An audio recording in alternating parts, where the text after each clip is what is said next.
എന്തിനാണ് ഈ പിശാച് പരീക്ഷിക്കുന്നതെന്ന് അറിയാം മക്കളെ? നിങ്ങൾക്ക് വീടുണ്ടാകുന്നതുകൊണ്ട് സാത്താൻ ഒരു പ്രശ്നമില്ല. നമ്മുടെ വീടിനോട് എന്തോ പോരാട്ടമുണ്ട്, നമ്മുടെ വണ്ടിയോട് കാറിനോട് എന്തോ പോരാട്ടം ഉണ്ടെന്നൊക്കെ നമ്മൾ. സത്യം പറഞ്ഞാൽ നിങ്ങളുടെ കാറിനോടും വണ്ടിയോടും വീടിനോടും ഒന്നും പിശാചിന് ഒരു പോരാട്ടവും ഇല്ല. നമ്മൾ ഈ എല്ലാം ഓക്കെ ആയി എല്ലാം പെർഫെക്റ്റ് ആയിട്ടിരിക്കുമ്പോഴാണ് പലരും കർത്താവ് നല്ലവനാന്നൊക്കെ പറയുന്നത്. പക്ഷേ ജീവിതത്തിൽ ഒരു യുദ്ധത്തിലേക്ക്, ഒരു ഫൈറ്റിങ്ങിലേക്ക് വരുമ്പോൾ, പരീക്ഷകളിലേക്ക് ദൈവം നമ്മളെ വിടുമ്പോൾ, അവിടെ നമ്മുടെ വിശ്വസ്തത നമ്മൾ പ്രൂവ് ചെയ്യണം. ഹല്ലേലൂയ. ഞാൻ എപ്പോഴും പറയുന്നൊരു കാര്യമാണ്, എനിക്ക് അവിശ്വസ്തനാകാനുള്ള സാഹചര്യം, സിറ്റുവേഷൻ എനിക്ക് വെളിപ്പെട്ട് നിൽക്കുമ്പോൾ അവിടെ ഞാൻ എൻ്റെ വിശ്വസ്തതയും വിശുദ്ധിയും തെളിയിക്കണം. അവിടെയാ ദൈവത്തിന്റെ ഫേവർ ഉണ്ടാകുന്നത്. പാപം ചെയ്യാൻ, പൊത്തീഫറിന്റെ ഭാര്യയോട് പാപം ചെയ്യാൻ ജോസഫിന് സകല സാഹചര്യങ്ങളും നിയമവും അനുകൂലമായി നിൽക്കുമ്പോഴും അവളുടെ അരികിൽ നിന്ന് ഞാൻ നിന്നോട് പാപം ചെയ്ത് എൻ്റെ ദൈവത്തോട് പാപം ചെയ്യാൻ ഇടവരരുത് എന്ന തീരുമാനത്തിൽ ജോസഫ് ഇറങ്ങി ഓടുമ്പോഴാണ് അവന്റെ മേളിലുള്ള ഫേവർ ഡബിൾ ആകുന്നത്.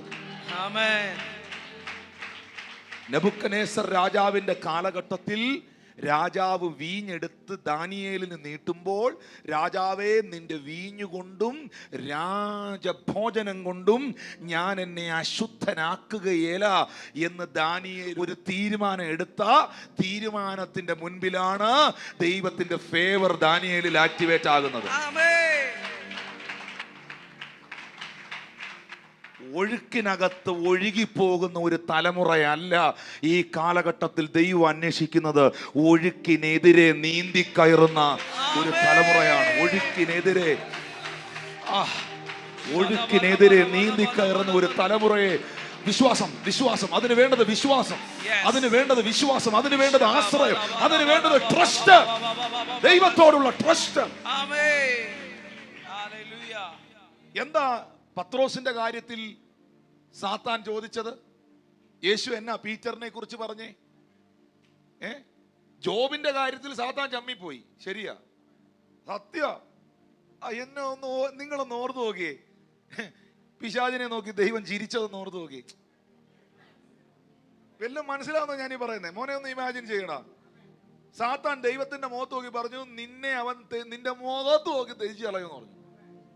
ഞാൻ അവന് പണി കൊടുക്കാൻ പോവാ, തേജിച്ച് പറയുന്നു പറഞ്ഞു. അതേ പിശാച് താഴെ പോയി ആവുന്ന പണി 58 നോക്കി. അവസാനം മരിക്കാറായി എന്ന് വരുമ്പോഴും ജോബ് പറയാണ്, പിശാചേ, അവൻ എന്നെ കൊന്നാലും ഞാൻ അവനെ തന്നെ കാത്തിരിക്കുവോളൂ.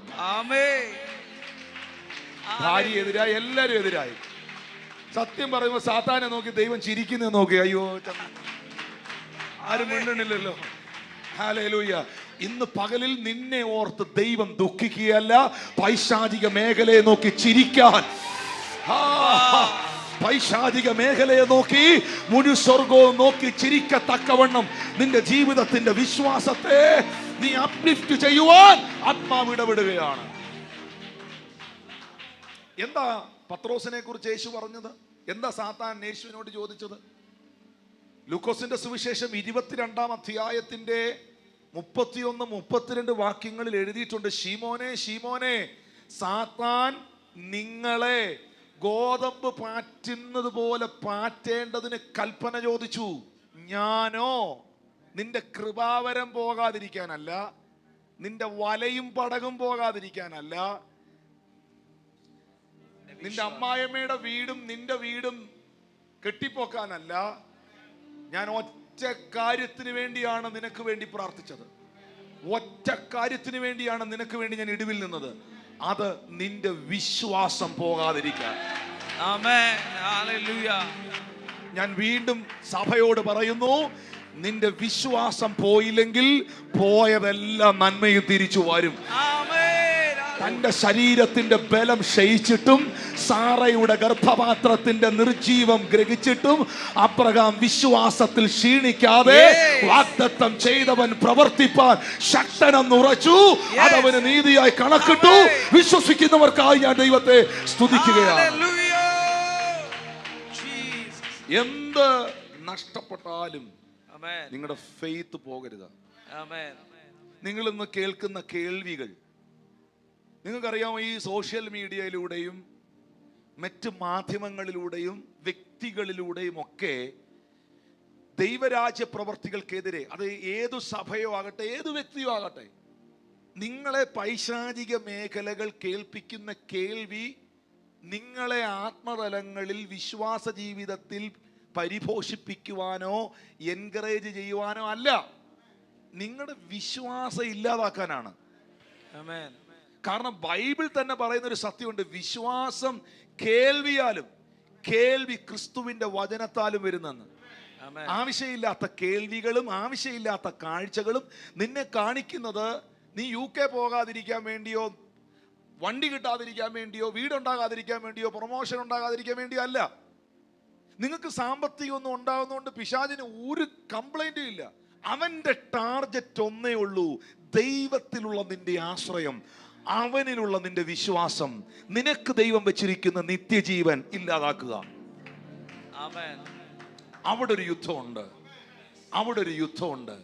ആ യുദ്ധത്തിൽ ജയിച്ചവൻ അവന്റെ അവസാന നാളുകളിൽ നീറോ ചക്രവർത്തിയുടെ ഈർച്ചവാൾ കഴുത്തിലിരിക്കുമ്പോൾ പറയുന്നൊരു വാക്കുണ്ട്, ഞാൻ നല്ല പോർ പൊരുതു, എന്റെ വിശ്വാസം ഞാൻ കാത്തു, ഇനി നീതിയുടെ കിരീടം അവൻ എനിക്കായി വെച്ചിരിക്കുന്നു. നഷ്ടപ്പെടുത്തല്ലേ മോനെ, നഷ്ടപ്പെടുത്തല്ലേ സഹോദരി. ഏതു സാഹചര്യത്തിലും, ഏത് പ്രതിസന്ധിയിലും, ഏത് വെല്ലുവിളികളിലും, ഏത് കുപ്രചരണങ്ങളുടെ നടുവിൽ നീ ഏറ്റുപറഞ്ഞ വിശ്വാസവും നീ ഏറ്റെടുത്ത ദൈവകൃപയും നീ പ്രാപിച്ച അഭിഷേകവും ചോർന്നു പോകാതെ നിലനിർത്തുവാൻ ഈ തലമുറയെ ദൈവം അന്വേഷിക്കുകയാണ്. പോകരുത്, നഷ്ടപ്പെടുത്തരുത്. എന്റെ വിശ്വാസത്തെ നഷ്ടപ്പെടുത്തുന്ന ഒരു ബന്ധങ്ങൾ എനിക്ക് വേണ്ട. എന്റെ വിശ്വാസത്തെ ഇടിച്ചു കളയുന്ന, എന്റെ വിശ്വാസത്തെ ഡീഗ്രേഡ് ചെയ്യുന്നതൊന്നും എനിക്ക് കേൾക്കണ്ട. തീരുമാനിക്കാവോ? എന്റെ വിശ്വാസത്തെ വർദ്ധിപ്പിക്കുന്ന പാട്ടുകൾ, എന്റെ വിശ്വാസത്തെ വർദ്ധിപ്പിക്കുന്ന പ്രസംഗങ്ങൾ, എന്റെ വിശ്വാസത്തെ വർദ്ധിപ്പിക്കുന്ന വചനങ്ങൾ, എന്റെ വിശ്വാസത്തെ വർദ്ധിപ്പിക്കുന്ന നല്ല ബന്ധങ്ങൾ ഒന്ന് എടുത്തു നോക്കിയേ. നിന്റെ ദേശത്തിൽ ദൈവം നിന്നെ ഒരു ലൈറ്റ് ഹൗസ് ആക്കി നിർത്തും. Amen. Hallelujah. നിന്റെ വിശ്വാസം പോകാതിരിക്കാൻ ഞാൻ നിനക്ക് വേണ്ടി അപേക്ഷിച്ചു. ദൈവസന്നിധിയിൽ ഇടിവിൽ നിന്ന് പീറ്ററിനും ശിഷ്യന്മാർക്കും വേണ്ടി യേശു ഇന്റർസീഡ് ചെയ്തു. പിടികിട്ടിയോ? എന്തിനാ? സാത്താൻ നിന്നെ ഗോതമ്പ് പാറ്റുന്നത് പോലെ പാറ്റാൻ അവൻ കൽപ്പന ചോദിച്ചു. അവനാ അറിയണം, ഇവരെ പാറ്റിക്കളയണം. ഇനി ഇവൻ ചർച്ചയിൽ പോകരുത്, ഇനി ഇവൻ പ്രാർത്ഥിക്കരുത്, ഇനി ഇവൻ ബൈബിൾ വായിക്കരുത്, ഇനി ഇവൻ യേശുവിനെ അനുഗമിക്കരുത്, ഇനി ഇവൻ പാടരുത്, ഇനി ഇവൻ പ്രാർത്ഥിക്കരുത്, ഇനി ഇവൻ ദൈവത്തോട് ബന്ധപ്പെട്ട് ജീവിക്കരുത്. അതിനുള്ള സകല പണി അവനൊപ്പിച്ചു. ആ പണിക്കകത്ത് പെട്ടുപോയ ഒത്തിരി പേരുണ്ട്, അബദ്ധം പറ്റിയ ഒത്തിരി പേരുണ്ട്, തെറ്റിദ്ധരിച്ചു പോയ ഒത്തിരി പേരുണ്ട്. അവൻ അറിഞ്ഞില്ല അത് പിശാചിന്റെ പണി ആയിരുന്നെന്ന്. പക്ഷെ എപ്പോഴെങ്കിലും അത് മനസ്സിലാക്കിയാൽ നീ തിരിച്ചു വരണം, തിരിച്ചു വരണം. ചെറുന്നൊരാമയും പറയാവോ? ആമേൻ. ഈ നമ്മളെല്ലാവരും ഒരു യാത്രയിലാണ്. ഹല്ലേലൂയ. നമ്മളെല്ലാവരും യാത്രയിലാണ്. എങ്ങോട്ട് പോകാൻ ചാർട്ട് ചെയ്തതാ ഈ കപ്പല്? ഈ കപ്പൽ എങ്ങോട്ട് പോകാൻ ചാർട്ട് ചെയ്തതാ? ആണോ? നിത്യതയിലേക്ക് പോകാൻ ചാർട്ട് ചെയ്തതല്ലേ? ലക്ഷ്യത്തിലേക്ക് പോകാൻ ചാർട്ട് ചെയ്തതല്ലേ? അത് അവിശ്വസിച്ച് ഈ നമ്മുടെ മനസാക്ഷി, ഈ മനസാക്ഷി എന്ന് പറയുന്നത് ഏറ്റവും പ്രധാനപ്പെട്ട ഒരു കാര്യമാണ്. അതൊരിക്കലും പൊല്യൂട്ടഡ് ആക്കരുത്, പൊല്യൂട്ടഡ് ആക്കരുത്, അഴുക്കാക്കല്ല്, അഴുക്കാക്കല്ല്. ഈ യെശയ്യാവ് പറയുന്നൊരു കാര്യമുണ്ട്, ഞാൻ ശുദ്ധിയില്ലാത്ത അധരങ്ങളുള്ളൊരു മനുഷ്യൻ ശുദ്ധിയില്ലാത്ത ജനങ്ങളുടെ ഇടയിൽ വസിക്കുന്നു. യെശയ്യാ പ്രവചനം 6-ാം അധ്യായം. ഉസിയ രാജാവ് മരിച്ച ആണ്ടിൽ കർത്താവ് ഉയർന്നു പൊങ്ങിയുള്ള സിംഹാസനത്തിൽ ഇരിക്കുന്ന 5-ാം വാക്യത്തിൽ എഴുതിയിരിക്കുന്ന, അയ്യോ എനിക്ക് കഷ്ടം, ഞാൻ നശിച്ചു, ഞാൻ ശുദ്ധിയില്ലാത്ത അധരമുള്ളൊരു മനുഷ്യൻ ശുദ്ധിയില്ലാത്ത അധരമുള്ള ജനത്തിന്റെ ഇടയിൽ വസിക്കുന്നു.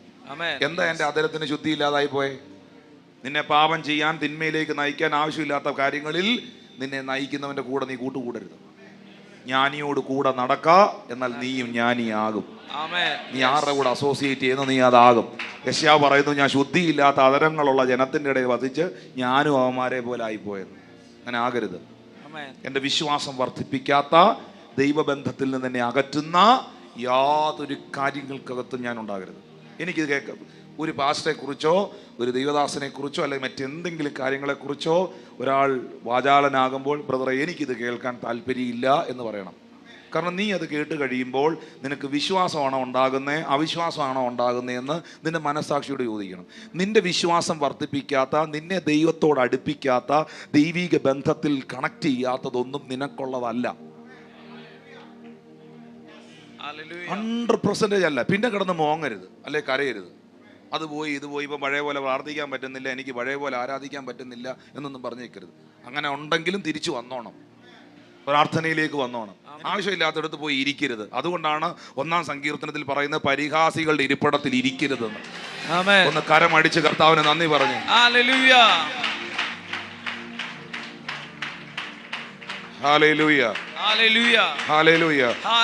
എന്നിട്ട് പഴയതുപോലെ അങ്ങോട്ട് വിശ്വസിക്കാൻ പറ്റുന്നില്ല, പ്രാർത്ഥിക്കാൻ പറ്റുന്നില്ല, കൈയടിക്കാൻ പറ്റുന്നില്ല, ഉപവസിക്കാൻ പറ്റുന്നില്ല, എന്തോ എനിക്കിപ്പം ചർച്ച വരുന്നതിനോട് ഒരു സന്തോഷമില്ല, ഇങ്ങനെയൊന്നും പറഞ്ഞിട്ട് ഒരു കാര്യമില്ല.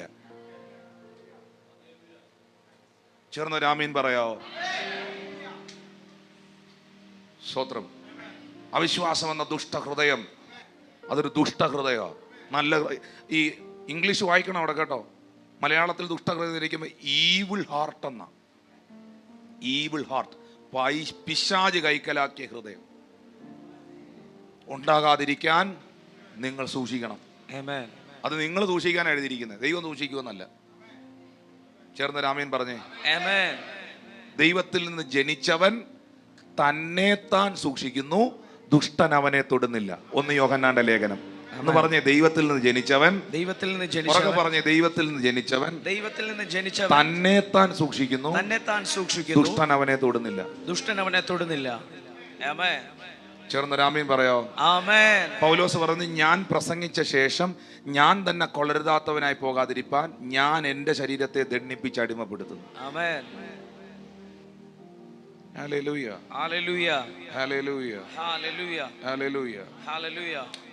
അപ്പോ ഇതൊരു യാത്രയാണ്.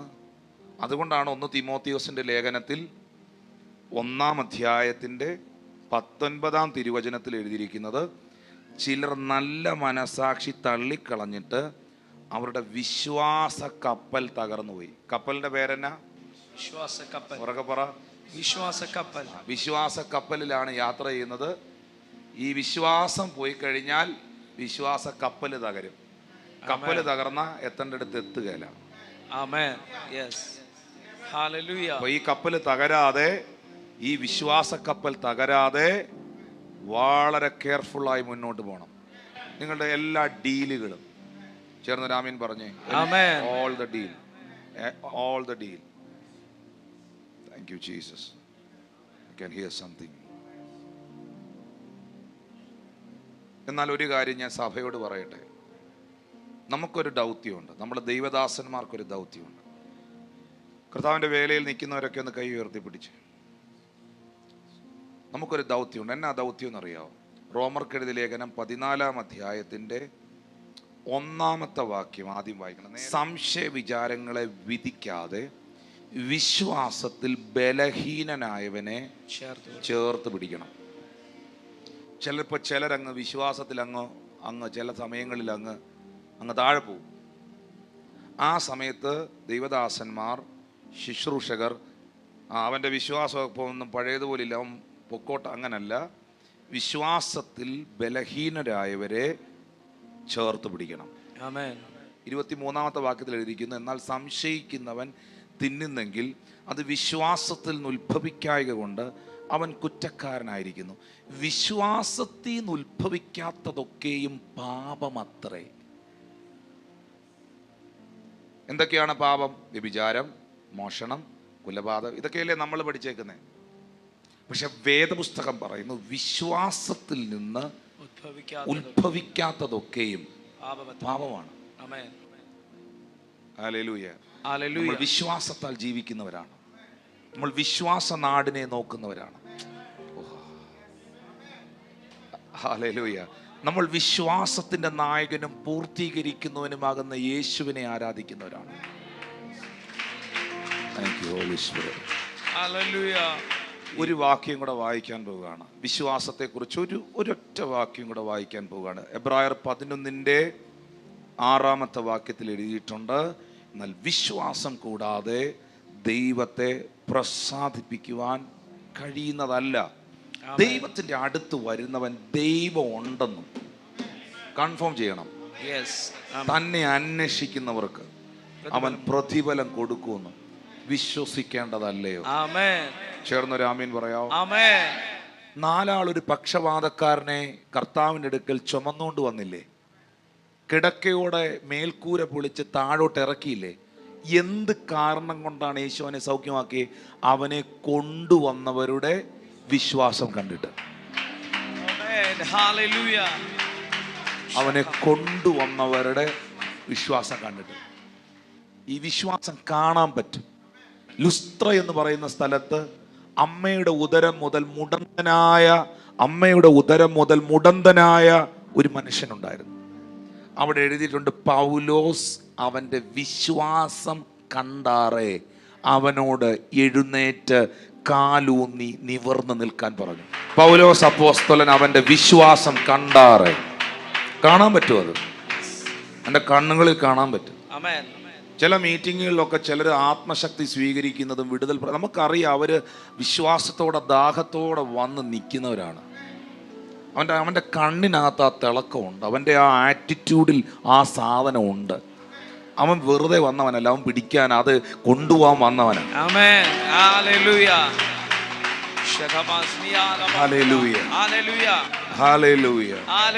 ചേർന്നൊരാമീൻ പറഞ്ഞാട്ടെ. മോനെ, ഒരു വാക്യം കൂടെ. വിശ്വാസം കൂടാതെ ദൈവത്തെ പ്രസാദിപ്പിക്കാൻ കഴിയുന്നതല്ല. ദൈവത്തിന്റെ അടുക്കൽ വരുന്നവൻ ദൈവം ഉണ്ടെന്നും തന്നെ അന്വേഷിക്കുന്നവർക്ക് അവൻ പ്രതിഫലം കൊടുക്കുമെന്നും വിശ്വസിക്കേണ്ടതല്ലയോ? പൗലോസ് പറയുന്നുണ്ട്, ഞങ്ങൾ ജീവിക്കുന്നത് കാഴ്ചയാലല്ല, ഉറക്കെ പറ, വിശ്വാസത്താൽ അത്രേ. കാഴ്ചയാലല്ല, വിശ്വാസത്താൽ അത്രേ. 2 തീമോഥെയോസ് 1:12. അത് നിമിത്തം തന്നെ ഇതൊക്കെയും ഞാൻ സഹിക്കുന്നു, എങ്കിലും ഞാൻ ലജ്ജിക്കുന്നില്ല. ഞാൻ ആരെ വിശ്വസിച്ചിരിക്കുന്നെന്ന് ഞാൻ അറിയുന്നു. നിങ്ങൾക്കറിയോ ആരെ വിശ്വസിച്ചേക്കുന്നതെന്ന്? അവൻ എൻ്റെ ഉപനിധി. ആ ദിവസം വരെ സൂക്ഷിപ്പാൻ അവൻ ശക്തൻ. ഞാൻ ആരെ വിശ്വസിച്ചിരിക്കുന്നു? നാട്ടുകാര് പലതും പറയാം, കുടുംബക്കാര് പലതും പറയാം, നിന്റെ മനസ്സും മനസാക്ഷിയും പല നെഗറ്റീവും ചിന്തിപ്പിക്കാം. പക്ഷെ നിനക്കൊരു ഉറപ്പുണ്ടാകണം, ഞാൻ ആരെയാ വിശ്വസിച്ചിരിക്കുന്നു, ഞാൻ ആരെയാ വിശ്വസിച്ചിരിക്കുന്നു. നിനക്കൊരു ഉറപ്പുണ്ടാകണം, ഞാൻ ആരെയാ വിശ്വസിച്ചിരിക്കുന്നു. നിന്റെ ഹൃദയത്തിൽ ഒരു ഉറപ്പുണ്ടാകണം, ഞാൻ ആരെയാ വിശ്വസിച്ചിരിക്കുന്നു, ഞാൻ ആരെയാ വിശ്വസിച്ചിരിക്കുന്നു. അവൻ എൻ്റെ ഉപനിധി. ആ ദിവസം വരെ സൂക്ഷിപ്പാൻ അവൻ സർവശക്തൻ. വിശ്വാസം, പ്രത്യാശ, സ്നേഹം, ഇതിലേറ്റവും വലിയതോ സ്നേഹമാണ്. എൻ്റെ മനസാക്ഷിയുടെ വിശ്വാസം തള്ളിക്കളഞ്ഞു എൻ്റെ വിശ്വാസ കപ്പൽ തകർന്നു പോകരുത്. കൈകളെ ഉയർത്തി പ്രാർത്ഥിച്ച് ഞാൻ നിങ്ങളുടെ വിശ്വാസ ജീവിതത്തിനായി പ്രാർത്ഥിക്കുകയാണ്. എല്ലാ സാത്താനി അറ്റാക്കുകളും നിങ്ങളുടെ ജീവിതത്തിൽ നിന്ന് മാറിപ്പോകട്ടെ. നിങ്ങളുടെ ഫെയ്ത്ത് വർദ്ധിക്കട്ടെ. മക്കളെ നോക്കി, കുടുംബത്തെ നോക്കി വിശ്വാസത്തിൻ്റെ പ്രഖ്യാപനങ്ങൾ പറഞ്ഞാട്ടെ. ഞാൻ ഒട്ടും പിന്മാറുകയില്ല. എൻ്റെ വിശ്വാസ ചുവടുകൾ ഞാൻ മുന്നോട്ട്. ആരെല്ലാം എതിർത്താലും എന്തെല്ലാം ഭവിച്ചാലും പിന്മാറുകയില്ല. പലപ്പോഴും സാത്താൻ എന്നെ ഗോതമ്പ് പാറ്റുന്നത് പോലെ പാറ്റുവാൻ പലപ്പോഴും പദ്ധതികൾ ഒരുക്കി. എൻ്റെ വിശ്വാസത്തെ തകർത്ത് കളയാൻ പലപ്പോഴും പദ്ധതികൾ ഒരുക്കി. എൻ്റെ കർത്താവിൻ്റെ കൃപ. ദൈവത്തിൽ നമ്മൾ വിശ്വാസം അർപ്പിക്കുമ്പോൾ തന്നെ ദൈവത്തിന് നമ്മളെയും വിശ്വസിക്കാൻ കഴിയണം. നമ്മൾ ദൈവത്തെ വിശ്വസിക്കുന്നതിന് മുന്നമേ ദൈവം നമ്മളെ വിശ്വസിച്ചു എന്നതൊരു സത്യമാണ്. അവൻ നിങ്ങളെ വിശ്വസ്തരെന്ന് എണ്ണി. എൻ്റെ വിശ്വസ്തത ഞാൻ തെളിയിക്കുന്നതിന് മുൻപ് തന്നെ ഞാനൊരു വിശ്വസ്തനായിരിക്കുമെന്ന് അവൻ എന്നെ മനസ്സിലാക്കി. അവൻ അങ്ങനെ എണ്ണി. അവൻ എന്നെ വിശ്വസ്തനെന്ന് എണ്ണി അവൻ്റെ ശുശ്രൂഷ എന്നെ ഏൽപ്പിച്ചു. ദൈവമക്കളെ, ഏലിയാവിൻ്റെ കാലഘട്ടത്തിൽ ഒരു കാക്കയെ അപ്പവും ഇറച്ചിയും കൊണ്ട് കൊടുക്കാൻ ദൈവം തിരഞ്ഞെടുത്തത് നമ്മൾ കാണുന്നുണ്ട്. കാക്ക എന്ന് പറയുന്നത് അപ്പം തട്ടിപ്പറിച്ചുകൊണ്ട് പോകുന്ന പക്ഷിയാണ്. അതിൻ്റെ ചുണ്ടിൽ ഒരു കാര്യം എത്തിയാൽ അത് ലക്ഷ്യസ്ഥാനത്ത് എത്തുകയില്ല. അത് സത്യത്തിൽ കാക്കയുടെ സ്വഭാവം വെച്ചിട്ട് ആ പക്ഷി അതിനെ കുത്തി വലിച്ച് തിന്നേണ്ടതാണ്. ആ അപ്പവും ഇറച്ചിയും ഏതെങ്കിലും മരച്ചില്ലയിൽ കൊണ്ടുവച്ച് കുത്തി വലിച്ച് തിന്നേണ്ടതാണ്. പക്ഷെ തീർച്ചയായിട്ടും ഏലിയാവിന് വേണ്ടി ദൈവം തിരഞ്ഞെടുത്ത ആ കാക്കയെ ദൈവത്തിന് വിശ്വാസമായിരുന്നു. അത് റൂട്ട് മാറിക്കൊണ്ടുപോയി കുത്തി വലിച്ച് തിന്നില്ല, അത് ലക്ഷ്യസ്ഥാനത്ത് അത് എത്തിക്കുമെന്ന് ദൈവത്തിനൊരു ട്രസ്റ്റ് ഉണ്ടായിരുന്നു. അതുകൊണ്ടാണ് ആ പക്ഷി ഒത്തിരി പാട്ടുകളിൽ ഇടം പിടിച്ചത്. ആ പക്ഷി, ആ പറവയെ ഇന്നും പലരും പ്രസംഗിക്കുന്നത്, മെസ്സേജുകളിൽ ഉൾപ്പെടുത്തുന്നത്. നമ്മൾ ദൈവത്തിൽ വിശ്വസിക്കുമ്പോൾ, ദൈവത്തിന് നമ്മളെ വിശ്വസിക്കാൻ കഴിഞ്ഞാൽ പല കൈമാറ്റങ്ങളും നടക്കും, പല അത്ഭുതങ്ങളും നമ്മുടെ ജീവിതത്തിൽ സംഭവിക്കും. ഒരിക്കലും നമ്മുടെ അകത്ത് അവിശ്വാസം എന്ന ദുഷ്ടഹൃദയം ഉണ്ടാകരുത്. അതിനുള്ള എല്ലാ സാഹചര്യങ്ങളെയും ഒഴിവാക്കണം, അതിനുള്ള എല്ലാ അറ്റ്മോസ്ഫിയറുകളും മാറ്റണം. നമ്മുടെ ഫെയ്ത്ത് വർദ്ധിക്കാൻ, നമ്മുടെ വിശ്വാസം വർദ്ധിപ്പിക്കുവാനുള്ള അറ്റ്മോസ്ഫിയറിൽ നമ്മൾ ജീവിക്കണം. എന്ന് പറഞ്ഞാൽ നല്ല വിശ്വാസം വർദ്ധിപ്പിക്കുന്ന പ്രസംഗങ്ങൾ കേൾക്കുക, വചനങ്ങൾ വായിക്കുക, വായിക്കൊണ്ടത് പ്രഖ്യാപിക്കുക, പാട്ടുകൾ കേൾക്കുക, അങ്ങനെയുള്ള നെഗറ്റീവ് പറയാത്ത ആളുകളുമായി അസോസിയേറ്റ് ചെയ്യുക. നമ്മൾ ആ ഒരു അറ്റ്മോസ്ഫിയറിൽ നിൽക്കുമ്പോൾ നമ്മുടെ ക്രിസ്തീയ ജീവിതം ഭയങ്കര ശക്തമായി മാറും. ജ്ഞാനിയോട് കൂടെ നടക്കുക, എന്നാൽ നീയും ജ്ഞാനിയാകും എന്നാണ് ബൈബിൾ എഴുതിയിരിക്കുന്നത്. ഇന്ന് ഞാൻ വായിപ്പിച്ച വാക്യം പോലെ യെശയ്യാ പ്രവചനം 6 പറയുന്നുണ്ട്, പ്രവാചകൻ പറയുന്നുണ്ട്, ഞാൻ ശുദ്ധിയില്ലാത്ത അധരങ്ങളുള്ള ജനത്തിൻ്റെ ഇടയിൽ വസിച്ചതിനാൽ ഞാനും ശുദ്ധിയില്ലാത്ത അധരമുള്ളവനായി മാറിയെന്ന്. നമ്മളുടെ ആ റൈറ്റ് അസോസിയേഷൻ, റൈറ്റ് കണക്ഷൻസ്, ആ റൈറ്റ് അറ്റ്മോസ്ഫിയർ നമ്മുടെ സ്പിരിച്വൽ ലൈഫിനെ ബിൽഡപ്പ് ചെയ്യും. ഹല്ലേലൂയ. അതിനുള്ള സാഹചര്യങ്ങളെ നിങ്ങൾ തന്നെ ഉണ്ടാക്കേണ്ടത് ആവശ്യമാണ്. ഇയ്യോബിനെ കുറിച്ച് സാത്താൻ ചിന്തിച്ചു, ഇയ്യോബ് ദൈവത്തെ ത്യജിച്ചു പറയും, മുഖത്ത് നോക്കി തള്ളി പറയുമെന്ന്. പക്ഷെ ദൈവത്തിന് ഇയ്യോബിൽ വിശ്വാസമായിരുന്നു. ദൈവം ഇയ്യോബിനെ വിശ്വസിച്ചു. ദൈവം സാത്താനോട് പറഞ്ഞു, നീ എന്തും കാണിച്ചോ, അവൻ എന്നെ തള്ളി പറയില്ല.